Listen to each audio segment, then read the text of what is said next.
हम में से कई लोग जीवन की छोटी मोटी तकलीफों के आगे हार मानकर सिर्फ दिन रात किस्मत को ही कोसते रहते हैं। वहीं कुछ ऐसे भी होते हैं जो अपनी मेहनत, अपनी विल पावर और डिटर्मिनेशन से जिंदगी की हर तकलीफ को मुस्कुराते हुए सह जाते हैं। आज मैं आपको ऐसे ही एक नवयुवक से मिलवाने जा रही हूँ। 23 वर्ष की छोटी सी उम्र जिसमें इंसान के बहुत सारे सपने होते हैं, ड्रीम्स होते हैं, एम्बिशंस होते हैं अपने भविष्य को लेकर। गौरव रोटियाल का सपना उस रात धराशायी हो गया जब एक कार एक्सीडेंट में उनकी स्पाइनल कॉर्ड इंजरी हुई। ये इंजरी इतनी सीवियर थी कि उनका निचला शरीर पैरालाइज्ड हो गया। लेकिन इस इंजरी को गौरव ने अपने सपनों के आगे कभी नहीं आने दिया। आज भी वह किसी पर निर्भर न रहकर उसी जोश और उसी जज्बे के साथ अपने लक्ष्य, अपनी उड़ान की ओर अग्रसर है। आज आइडल टॉक विद दीप्ति के इस एपिसोड में हम स्वागत करते हैं गौरव रोटियाल का।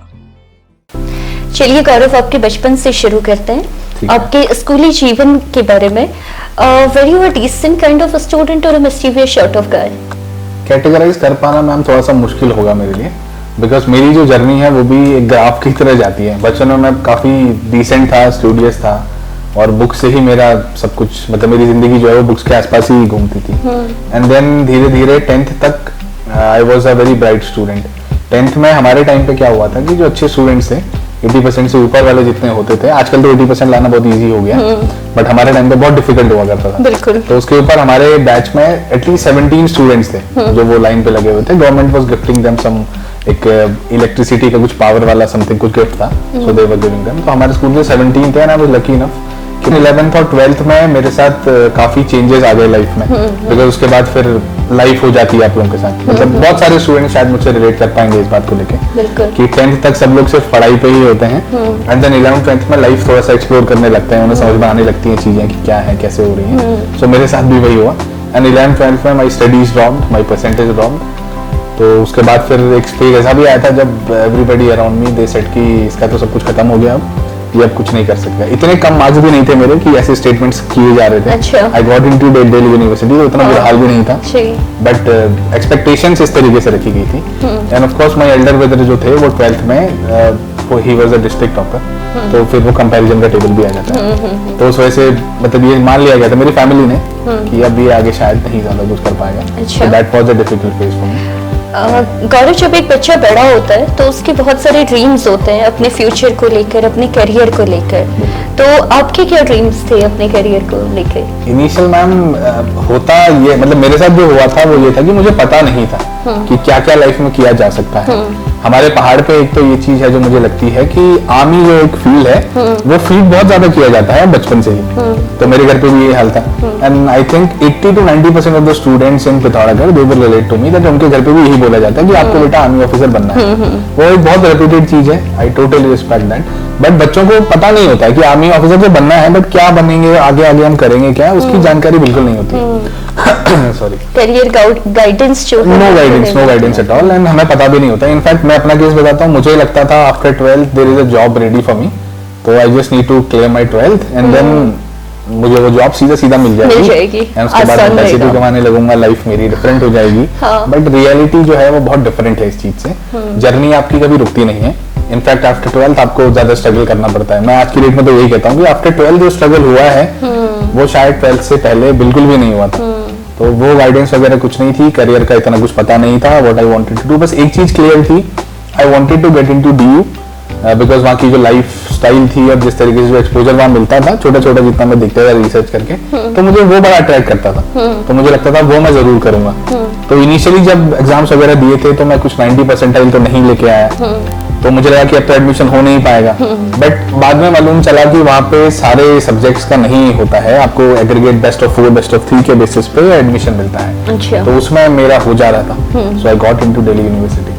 उसके बाद फिर मेरा मतलब जो रहा है करियर का ऑप्शन भी वो बड़े डिफिकल्ट रहे। इनिशियली मैंने डीयू से ड्रॉप आउट कर दिया in 3rd semester and then I shifted my stream totally. मैं साइंस स्टूडेंट था, उस doing chemistry honours there and then I shifted totally to commerce. और वो कॉमर्स में जाने के पीछे भी रीजंस हैं। मैं रहता था अपने बड़े भाई के साथ और मेरे साथ एक दीपक हैं जो मतलब भाई जैसे ही, तो उन दोनों की गाइडेंस में मैं था और उनके थ्रू देख के मुझे पता लगा कि क्या क्या किया जा सकता है।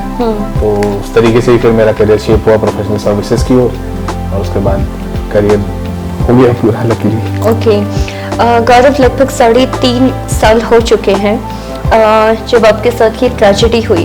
क्या हम एग्जैक्टली जान सकते हैं कि हुआ क्या था? एग्जैक्टली तो ma'am even I don't remember कि हुआ क्या था, बिकॉज अनकॉन्शियस माइंड से मेरी बहुत सारी मेमोरीज वो वाइप आउट हो चुकी हैं टोटली, तो मुझे कुछ भी याद नहीं है। बट जितना बहुत मैं याद कर पाता हूँ, I was in Delhi, I came here for some travel visit थी मेरी Dharchula, if I am correct, इतना मुझे क्लियर याद भी नहीं है। तो उसके लिए मैं आया था। The same day I entered city, शाम को I think we went to cafe OTR जो चंडाक पे है, बिकॉज एक फ्रेंड है हमारा, तो उसके कुछ फ्रेंड्स आए हुए थे दिल्ली से, तो हम सब ने गैदरिंग का प्लान किया हुआ था। So I went there. उसके बाद मुझे कुछ भी याद नहीं है। उतना मुझे याद है कि मैं गया था, घर से निकला था। उसके बाद व्हाट आई रिमेंबर इज कि फोर्टिस में मैंने पाया खुद को इन द बेड, और सडनली मुझे थोड़ा सा क्रिस्टल क्लियर सा याद है वो सीन इनिशियल, जब शायद मैं ICU में भी था, मुझे ऑपरेट किया गया, 14, 15, 20 डेज का प्रोसीजर था और ये सब। तो मुझे जब होश आया, मेरी आंखें जब खुली थी, तो पीछे शीशे के बैकग्राउंड था और एक बोर्ड लगा हुआ था, वहाँ मेरा नाम लिखा हुआ था। सो मुझे समझ में नहीं आया कि मैं अचानक से ऐसा कैसे आ गया, मेरा घर ऐसा तो था नहीं। So initially I went in a shock, my mind went in a total shock. मैं बिलीव ही नहीं कर पा रहा था। मैं कोशिश कर रहा था रिमाइंड करने की, but my mind was totally numb, it was not reacting anything.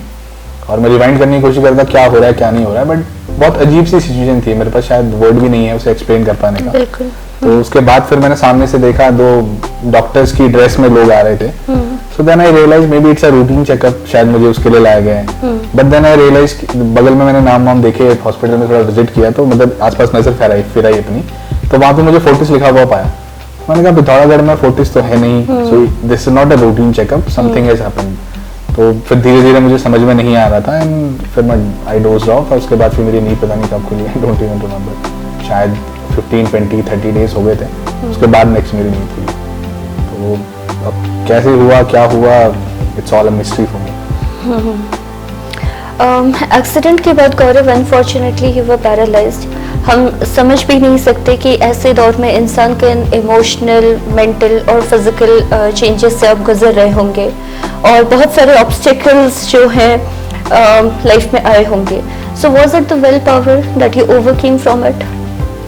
I don't know if that was will power not. Will power मुझे लगता है एक वर्ड है जो हमने खुद ही डिराइव कर दिया है। विल पावर एक ऐसा वो है कि चलिए आप कुछ करने की इच्छा, वही शायद विल पावर है। मतलब मुझे तो एग्जैक्टली डेफिनेशन भी था, I haven't even checked out in dictionary what is will power exactly, but मेरे ख्याल से शायद यही होता होगा कि आपकी इच्छा कुछ बेटर करने की, उसके लिए जो भी आप मतलब एफर्ट्स डालते हैं वही शायद विल पावर होता है।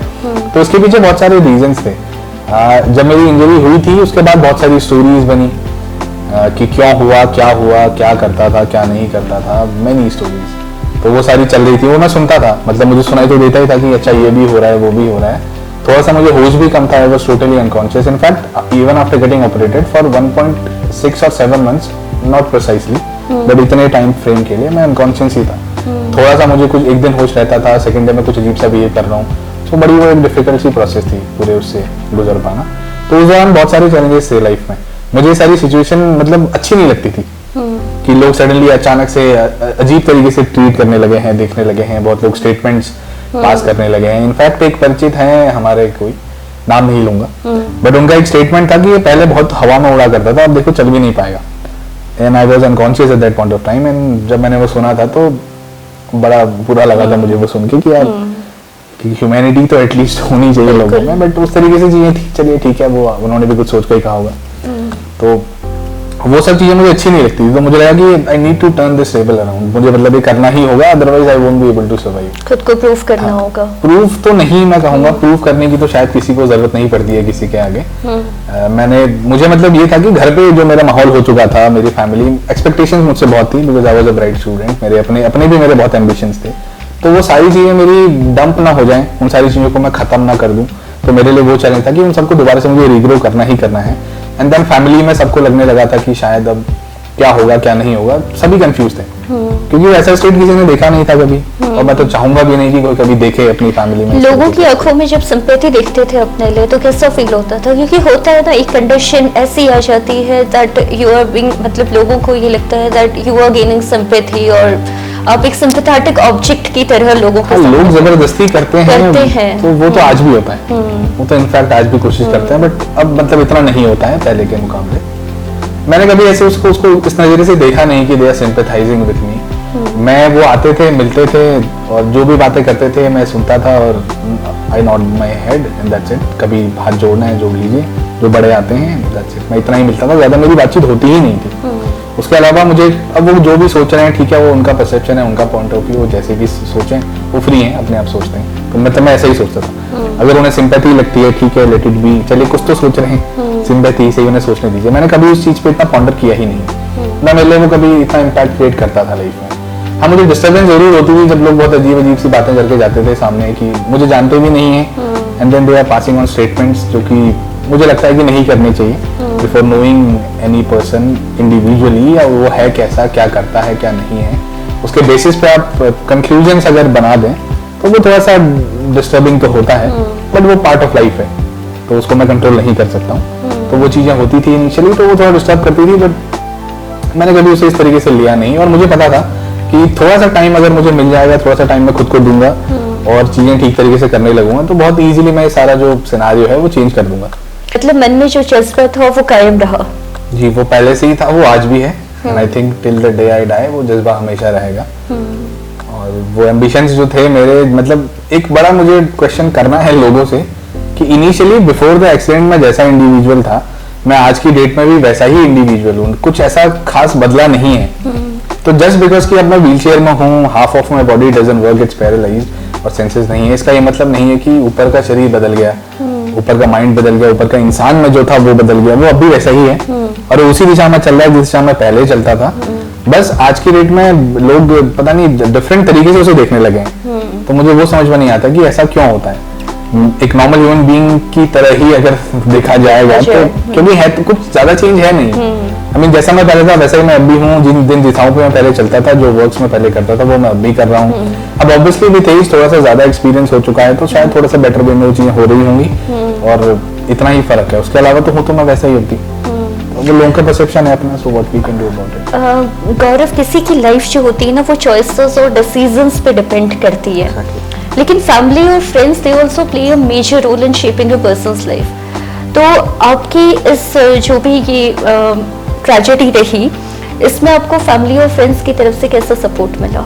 विदाउट फैमिलीज एंड फ्रेंड्स तो I don't think I would have survived a single day. अभी मुझे 3.5 साल हो चुके हैं आफ्टर माई इंजरी। फैमिली और फ्रेंड्स नहीं होते तो शायद मैं इनिशियल डे पे जब मेरा ऑपरेशन था वो सब चीजें हो रही थी, तो मैं शायद तभी सर्वाइव नहीं कर पाता। They are the most important part. वैसे भी विदाउट फैमिली तो कोई भी आदमी या कोई भी जो ह्यूमन बीइंग है वो इम्पोर्टेंट नहीं होता है। सो कंप्लीट होने के लिए आपको फैमिली चाहिए, और फ्रेंड्स को हमेशा हम सेकंड फैमिली बुलाते हैं, क्योंकि बहुत सारी चीजें होती हैं जो हम फैमिली के साथ शेयर नहीं कर पाते या नहीं कह पाते हैं, तो वहाँ पे फ्रेंड्स ही अपना फैमिली वाला रोल प्ले करते हैं। सो मेरी लाइफ में I have been very lucky, I have been very lucky कि मुझे बहुत अच्छी फैमिली भी मिली है और फ्रेंड्स भी मेरे साथ ऐसे हैं जिन्होंने मुझे हमेशा अपना साथ दिया है। They even stood for me in the test of times, हमेशा उन्होंने मेरा ध्यान रखा, और जब जब मुझे जिस तरीके की भी रिक्वायरमेंट्स थी इनिशियल फेज में, तो वो हमेशा रहे हैं। तो I am very grateful for all of it. In fact मेरा जो सर्वाइवल था उसके पीछे मैं सिर्फ फ्रेंड्स और फैमिली का ही नहीं, और भी बहुत सारे लोगों के लिए मतलब थैंकफुल हूँ, ग्रेटफुल हूँ, क्योंकि मेरा सर्वाइवल प्रोसेस जो था वो एक स्टोरी सी है। अगर मैं उसको राइट डाउन करूँ तो वो एक बहुत ही अच्छा सा एक आर्टिकल सा बन के आता है जिसमें बड़ी एक स्टोरी की तरह चलता है मामला। क्योंकि मेरा सर्वाइवल बहुत डिफिकल्ट था, शायद वो सारे डॉट्स कनेक्ट नहीं हुए होते तो आई वुडंट हैव सर्वाइव्ड। ये समझ सकते हैं। तो वो उस तरीके से प्रोसेस गई थी पूरी। सो बहुत मैं थैंकफुल फील करता हूँ हर every second of my life. मुझे लगता है ये सेकंड लाइफ जो मुझे मिली है, ऑफ कोर्स अलमाइटी का तो हाथ है ही, उसके बिना कुछ नहीं होता है। तो उसके साथ साथ जो फ्रेंड्स और फैमिली ने सपोर्ट दिया है, आज भी देते हैं, शायद आगे भी देंगे हमेशा, तो उनके बिना ये जर्नी अधूरी है और हमेशा अधूरी ही रहेगी। कॉलेज टाइम के जो फ्रेंड्स थे वो अभी भी कनेक्टेड रहते हैं? कॉलेज टाइम के फ्रेंड्स में से 2 फ्रेंड्स हैं मेरे दिल्ली में, 2-3 हैं जिनसे मैं टच में हूँ। उसके अलावा मेरे फ्रेंड्स हमेशा से कम ही रहे हैं। अच्छा। मतलब एक्वेंटेंसेस बहुत हैं फॉर श्योर, बट फ्रेंड्स जो हैं वो कम रहे हैं, बिकॉज मैं इतनी जल्दी ओपन अप नहीं होता हूँ। और बहुत लोगों का ऐसा परसेप्शन है कि मैं, मतलब लोग मुझसे इनिशियल कॉन्वर्सेशन करने में पता नहीं क्यों डरते हैं या घबराते हैं। अच्छा। वो पता नहीं ऐसा क्यों है, I don't know, I am still trying to figure it out कि क्या है, किस वजह से ऐसा होता है। बट एक बार ही मुझे जान लेते हैं धीरे धीरे तो उनका परसेप्शन चेंज हो जाता है। तो शायद कुछ मैं गलत करता हूँ, but I will work on it किसी तरीके से। ओके। तो और कुछ ज्यादा कुछ नहीं है। हाँ। लाइफ में जब हम ट्रेजेडीज फेस करते हैं या ऑब्स्टिकल्स से गुजर रहे होते हैं तो बहुत ज़्यादा निराशा हमें घेर लेती है, हम पूरी तरह से नेगेटिव हो जाते हैं। तो ऐसी नेगेटिविटी आपके मन में भी आई, कभी ये क्वेश्चन आया कि वाई ओनली मी? ये क्वेश्चन तो मैम शायद हर किसी के मन में आएगा। अगर कोई ट्रेजेडी से गुजरता है तो इनिशियली वो शॉक स्टेट होता है हर किसी को, और माइंड इस तरीके से फंक्शन नहीं कर रहा होता है कि वो सारे जो प्रोसेसेस होती हैं उनको प्रॉपर वे में समझ सके और रिएक्ट कर सके। और हर इंसान के अंदर बहुत सारी चीज़ें हैं, आप उसे गुस्सा कह लीजिए, आप उसे फ्रस्ट्रेशन कह लीजिए, डिसअपॉइंटमेंट कह लीजिए, तो उन सब का एमलगमेशन बन के एक थॉट तो आता ही है ऐसा कि वाई मी, मेरे साथ ही ऐसा क्यों हुआ। और मेरे साथ जो हुआ वो बहुत एक यंग एज पे हुआ। I was 23 when this accident happened, so पूरी लाइफ पड़ी थी आगे। तो ऐसे थॉट्स इनिशियली आए थे मुझे भी कि यार मेरे साथ ही क्यों हुआ, बट देन उसके बाद ऐसी सिचुएशन को डील करना is most important, because why me का आंसर नहीं है। आप पूरी लाइफ लगा दीजिए इस आंसर को फाइंड आउट करने में, you won't get any answer. और वो टाइम, पूरी लाइफ लगा देना, वो टाइम वेस्ट करना, वो बहुत वेस्टेज लगता है मुझे, बिकॉज लाइफ इतनी छोटी है, there are so many things to do. और अगर आप इसी में अपना पूरा लाइफ बिता देंगे तो फिर करेंगे क्या लाइफ में, और सिर्फ जीने तो हम आए नहीं है। मेरा हमेशा से ये मानना है कि हम लोग यहाँ सिर्फ और सिर्फ सर्वाइव करने नहीं आए हैं, we are here to live. We have, हर एक इंसान का अपना एक पर्पस है, उस पर्पस को फाइंड आउट करना है, और उस तरीके से अगर हम करेंगे तो लाइफ हमारी बहुत सफलतापूर्वक और खुशियों से भरी हुई ही कटेगी। अब ऑब्वियसली लाइफ में कभी कुछ ना कुछ चैलेंजेस तो सबके ही आते हैं। मेरे कुछ चैलेंजेस हैं जो विजिबल हैं, आपके भी जरूर मैं कह सकता हूँ कि कुछ चैलेंजेस होंगे जो आप फेस कर रहे होंगे, बट अब मुझे विजिबल नहीं है तो मैं नहीं कह रहा हूँ कि हाँ आपको कुछ चैलेंजेस नहीं है। हर एक ह्यूमन बीइंग जो जी रहा है, सबके अपने अपने चैलेंजेस हैं, हर किसी को कुछ ना कुछ से गुजरना ही पड़ता है। तो हर किसी इंसान को उन चैलेंजेस से निकलना ही पड़ेगा, यही जिंदगी भी है। आपकी ग्रोथ कैसे होगी लाइफ में, आप धीरे धीरे कैसे आगे बढ़ोगे, वो इन चीजों से ही होता है। आप डिफिकल्ट टाइम से गुजरोगे, आपको लड़ना आएगा, आप सीखोगे किस तरीके से आपने वो डिफिकल्ट टाइम्स को पार किया, आपका कॉन्फिडेंस ऐसे ही बिल्ड होता है। कुछ बड़ी चीज आपने करनी है लाइफ में तो उसके लिए जो बिल्ड होता है, पीछे का बेस आपका जो बिल्ड होता है, बेस क्रिएट होता है, वो इन्हीं चीजों से होता है। आप कभी देखेंगे जो सक्सेसफुल लोग हैं लाइफ में, उनकी किसी की भी जर्नी इतनी इजी रही नहीं है। सेटबैक्स सबके ही होते हैं, वो सेटबैक्स नहीं होते तो शायद वो उतने सक्सेसफुल नहीं होते। सो मैं अपने इस चैलेंज को ऐसे ही देखता हूँ कि ये मेरे लिए यंग एज में एक अच्छा सेटबैक मिला है, अगर मैं इससे फाइट कर लूंगा तो ऑब्वियसली आगे के लिए मैं एक स्ट्रॉन्ग पर्सनैलिटी बन जाऊंगा कि आगे कोई भी चैलेंज आएंगे तो I can face it very easily. तो उस तरीके से ही मैं उसे देखता हूँ कि एक चैलेंज था, मैं इस तरीके से ही आगे बढ़ूंगा। और मेरा ये मानना है कि ह्यूमन लाइफ एक बार ही मिलती है सबको, और उस ह्यूमन लाइफ में अगर मैं किसी इस चीज के ऊपर बैठ जाऊं कि यार मेरे साथ ऐसा क्यों हो गया, या अब ऐसा हो चुका है तो अब मैं क्या करूं, अब मैं कहीं का नहीं रहा, तो शायद फिर मैं डिजर्व ही नहीं करता हूं कि मुझे ह्यूमन लाइफ मिले। ह्यूमन के पास मुझे लगता है एंडलेस पॉसिबिलिटीज होती हैं, वो कुछ भी अचीव कर सकते हैं। बहुत सारे ऐसे केसेस हैं, अगर आप देखेंगे तो आपको ऐसे ऐसे केसेस मिलेंगे जिनके पास, मेरे पास तो चलिए आधा शरीर तो है ऊपर का जो प्रॉपर्ली फंक्शन कर रहा है, मैं अपने मन के कपड़े पहन सकता हूँ, खाने को मेरे पास सब कुछ है, मुझे कोई प्रॉब्लम ही नहीं है। ऐसी भी प्रॉब्लम्स हैं लाइफ में जिनको अगर आप देखोगे तो ऑब्वियसली टीवी में अब लोग सिर्फ अगर वो फैशन और वो सब ना देखें तो बहुत सारी चीजें दिखती हैं, मीडिया में बहुत सारी चीजें होती हैं, बट लोग देखना नहीं चाहते हैं। इतनी ज्यादा बुरी कंडीशन है बाहर, हम लोग तो लकी हैं, ब्लेस्ड हैं कि हमें एटलीस्ट इतना तो मिला हुआ है। अब इसके साथ हम क्या करेंगे आगे, what we will make out of a position जो है हमारी, वो हमारे ऊपर है। अगर हम उसे वेस्ट कर देंगे तो देन मुझे लगता है ह्यूमन लाइफ में शायद मिलने का जो हमें अवसर मिला है वो गलत मिला है। बहुत बार होता भी है कि हम अपनी ब्लेसिंग्स को काउंट करना भूल जाते हैं। बिल्कुल एग्जैक्टली, और वो हमेशा काउंट करनी चाहिए, क्योंकि जब भी ऐसे डिफिकल्ट फेजेस आते हैं, ट्रेजेडी आती है, there has to be something जो आपको ड्राइव करेगी फॉरवर्ड। वो सबके पास होती है, बट इंसान कभी वो चीजें सोचता ही नहीं है। तो ऐसी चीजें सबके पास होती है, मेरे पास एक नहीं, मेरे पास 10 से 12 चीजें थी ऐसी जो मुझे ड्राइव करती थी आगे के लिए। तो मैं तो इनफैक्ट ये कहता हूँ अगर मेरा शरीर यहाँ तक भी नहीं चल रहा होता तो तब भी शायद मैं ऐसा ही मिलता आपको।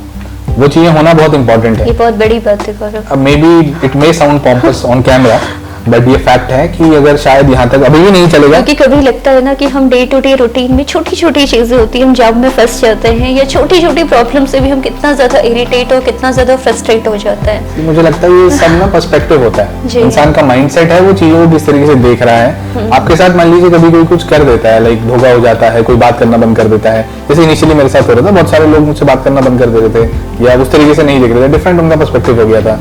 वो इसलिए भी होता है क्योंकि रिलेशनशिप जो बिल्ड होती है ह्यूमन की, अगर आप रिलेशनशिप्स के टर्म्स में बात करें तो वो भी किसी को पर्पस ड्रिवन होती हैं। आपके पेरेंट्स के अलावा शायद कोई और इस तरीके से आपसे कनेक्टेड कभी नहीं होगा जो बिना टर्म्स एंड कंडीशंस के होगा। हर एक ह्यूमन रिलेशनशिप में आप देखेंगे सही ये थोड़ा सा कड़वा भी लग सकता है लोगों को, बट ये फैक्ट है। आप किसी भी रिलेशनशिप में देखिए वहां पे कुछ ना कुछ गिव एंड टेक जरूर होगा, आपकी तरफ से उनकी तरफ से कुछ पर्पस ड्रिवन होगा, उस तरीके से रिलेशनशिप्स वर्क करती हैं। तो अगर अब आपके साथ कुछ ट्रेजेडी हो गई है तो ऑब्वियसली दूसरा आदमी जो है उसका परसेप्शन तो चेंज हो गई, तो ये आपको एक्सेप्ट करना होता है टाइम पे। आप दूसरी चीजों को तो कंट्रोल नहीं कर सकते हैं। All what we can do is कि हम थोड़ा सा खुद को बेटर कर लें, खुद अंडरस्टैंडिंग हो जाए चीजों को लेके, तो थिंग्स बिकम लोगों को वेरी चेंज करना आसान नहीं है, वी कैन चेंज आवरसेल्व्स। और हम अब एडजस्टमेंट्स कर सकते हैं अपने साथ, वो एडजस्टमेंट सबको करने पड़ते हैं। उसके एग्जांपल आप खुद एक वुमन है, आप खुद बताइए, जब शादी होती है आप लोग अपना घर छोड़ के दूसरी फैमिली पे जाते हो, और बहुत बारी तो शायद आप लोगों की पसंद के बिना ही शादी हो जाती है, फिर भी आप लोग बहुत स्ट्रॉन्ग तरीके से पूरी फैमिली को कंट्रोल करते हो, मतलब अच्छे तरीके से चलाते हो, और मतलब एक इतना बेस स्ट्रॉन्ग बेस है एक वुमन जो पूरी फैमिली, अगर वुमन नहीं होगी तो शायद वो पूरी फैमिली नहीं चल पाती। तो वो एडजस्टमेंट्स आपके साथ भी हैं, तो ऐसे ही छोटे एडजस्टमेंट्स हमने भी करने पड़ते हैं, वो कर लिए मैंने सक्सेसफुली। वो मतलब मुझे लगता है वो शायद बहुत लोगों के सामने तो बहुत छोटे हैं जो एडजस्टमेंट्स मैंने किए हैं। गौरव, करियर से रिलेटेड कुछ बातें करते हैं। 3 डिफरेंट कोर्सेज होते हैं, CA, CS and CWS, professional courses if I talk.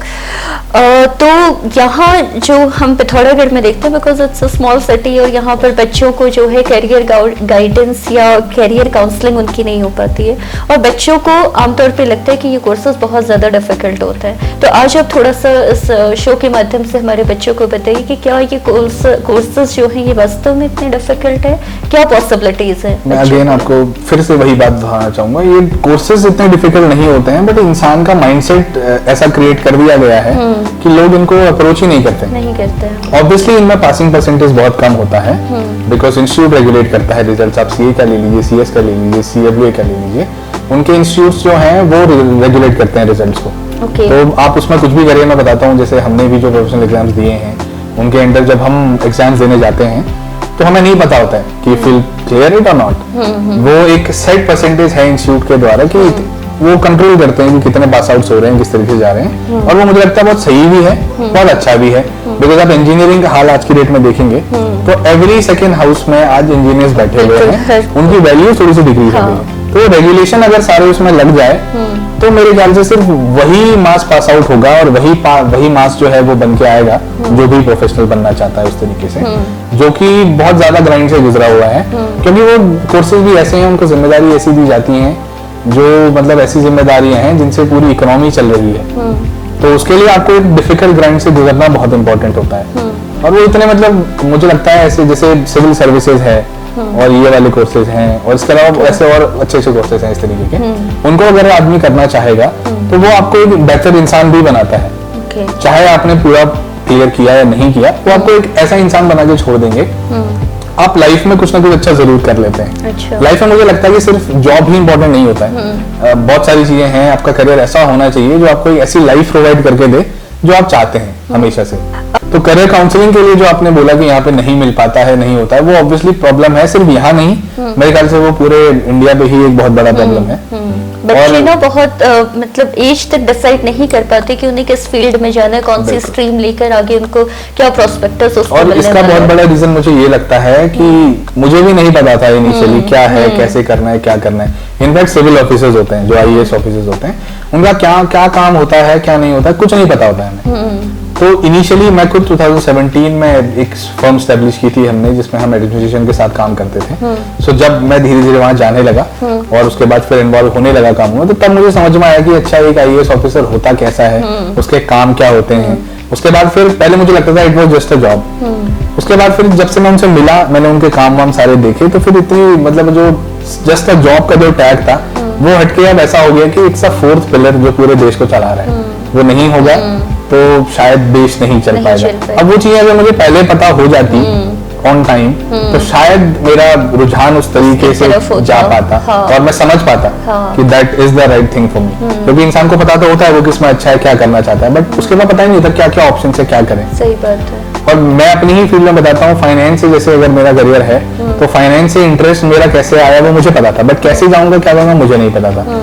मैं लकी था कि मेरा जो बड़ा भाई है वो एक खुद प्रोफेशनल है, तो उसकी लाइफ मैंने देखी। मेरे साथ जो दीपक है वो उसको मैंने देखा कि वो दोनों कैसे अपनी लाइफ जी रहे हैं, क्या कर रहे हैं, तो मैं इंस्पायर हो पाया। कि अच्छा इस तरीके से लाइफ होती है, ये करना होता है। आज की डेट में एक बहुत बड़ा प्रॉब्लम है, रोल मॉडल्स की भी कमी है बिल्कुल। बच्चों के बीच में। बिल्कुल प्रॉब्लम ये है कि जो मीडिया हाउसेज हैं सारे, वो लोग रोल मॉडल्स के ऊपर बात ही नहीं करते हैं, उनकी स्टोरीज दिखाते ही नहीं है। उन्हें चाहिए सिर्फ और सिर्फ टीआरपी, और बच्चों को भी इंटरेस्ट उसी में आता है। तो वो एक माहौल पूरा क्रिएट करना पड़ेगा, जो मुझे लगता है धीरे धीरे शायद कुछ अच्छे लोग आप जैसे और आएंगे तो जरूर थोड़ा सा चेंज होगा धीरे धीरे। लाइक गौरव, आप जो हैं वो पिथौरागढ़ के यूथ को रिप्रेजेंट करते हैं, तो यहाँ पर के यूथ से आप ज़्यादा बेहतर तरीके से आप फैमिलियर हैं, तो बता सकते हैं कि क्या क्या ड्रॉबैक्स हैं या बच्चों के लिए क्या पॉसिबिलिटीज हैं और क्या किस चीज़ में कमी देखते हैं? Possibilities are endless. मुझे जो लगता है पिथौरागढ़ का जो यूथ है, सिर्फ पिथौरागढ़ ही नहीं कहूंगा मैं, इनफैक्ट उत्तराखंड भी कुछ डिस्ट्रिक्ट जो हैं उन पे भी मैंने कुछ ना कुछ काम किया हुआ है। सो मैंने थोड़ा सा मतलब देखा हुआ है, इतना तो ज्यादा तो नहीं, बट थोड़ा सा little insight I have of very district. और पिथौरागढ़ के बच्चे जो हैं उनसे भी मैं काफी मिलता जुलता रहता हूँ कुछ ना किसी संदर्भ में। तो वहां मैंने देखा प्रॉब्लम्स, मैं बताता हूँ आपको कि क्या है पिथौरागढ़ में। मास जो है पिथौरागढ़ का वो बहुत एजुकेटेड है, मतलब ऐसे ऐसे टैलेंटेड बच्चे भी देखे हुए हैं मैंने, जो देख के बड़ा मतलब अजीब सा लगता है कि यार ऐसे टैलेंट कहाँ से आता है इनके पास, ऐसे भी हैं। प्रॉपर डायरेक्शन ना होने की वजह से उनका वो टैलेंट वेस्ट हो जाता है, एक प्रॉब्लम ये है। दूसरा मुझे लगता है यहाँ पे जो माहौल बन चुका है यूथ में, आज की डेट में नशा तो आपको भी पता है कितना बढ़ चुका है और किस तरीके से जा रहा है। अब वो नशा बढ़ने के पीछे रीजंस क्या है, इस पे कोई बात नहीं कर रहा। हर कोई बात कर रहा है कि नशा बहुत बढ़ गया, नशा बहुत बढ़ गया। वो नशा क्यों बढ़ रहा है उसके पीछे शायद किसी ने देखा भी नहीं है, ना कोई बात कर रहा है। नशा इसलिए बढ़ता है, बच्चे के पास करने को कुछ नहीं है, उसके पास कुछ भी कंस्ट्रक्टिव लाइफ में करने को ही नहीं है, उसके पास ना इच्छाएं हैं, ना अरमान है, ना सपने हैं उसके। वो क्या करेगा?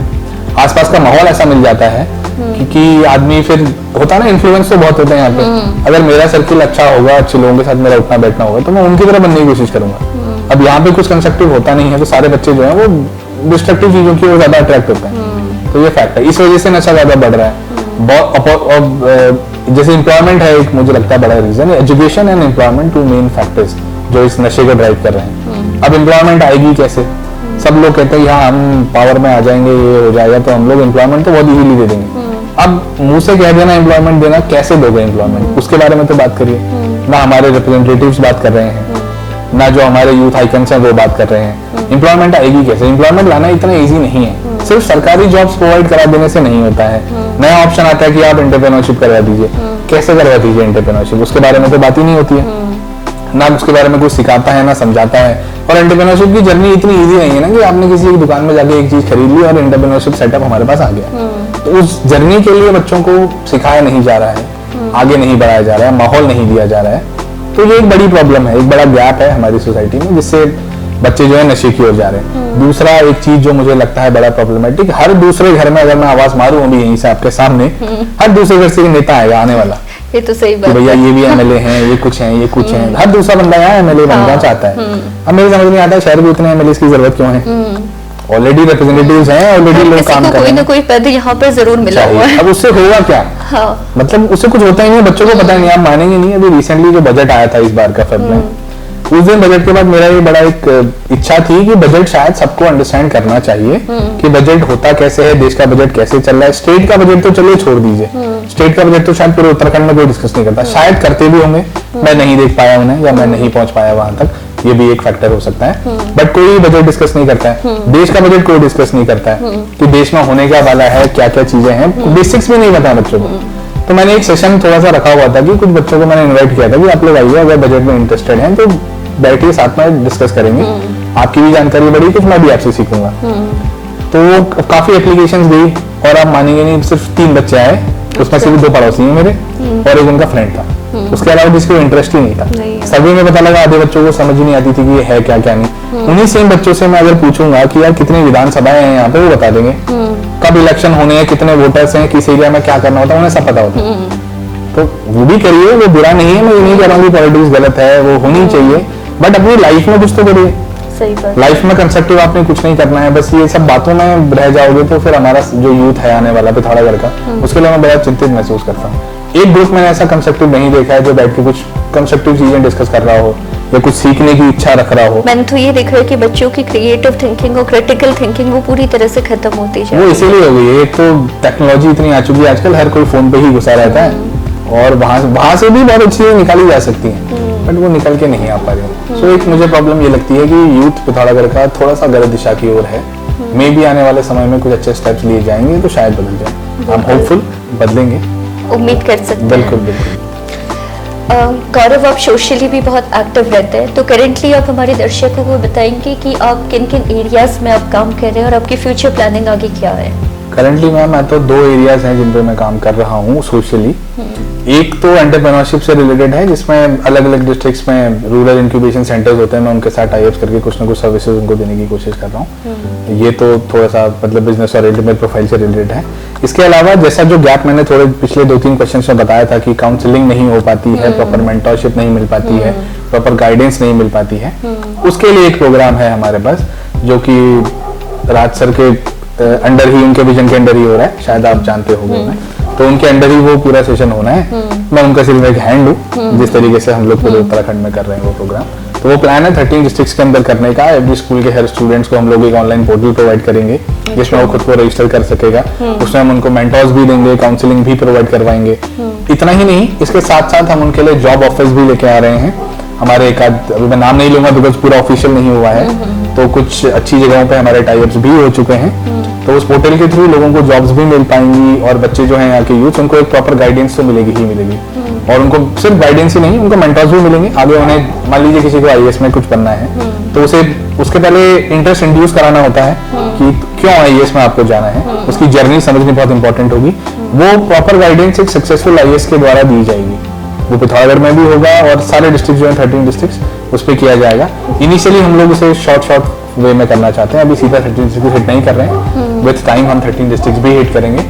तो वो एक प्रोग्राम है जिसके लिए मैं बहुत एक्साइटेड भी हूँ और मुझे लगता है जो कि एक गेम चेंजर हो सकता है पूरे उत्तराखंड के लिए।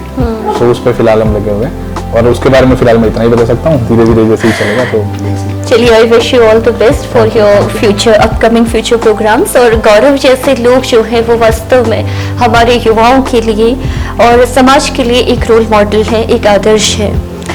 Thank you for being the part of the show. Thank you for having me on show में, मुझे बहुत अच्छा लगा आपसे बात करके। Thank you so much. Thank you.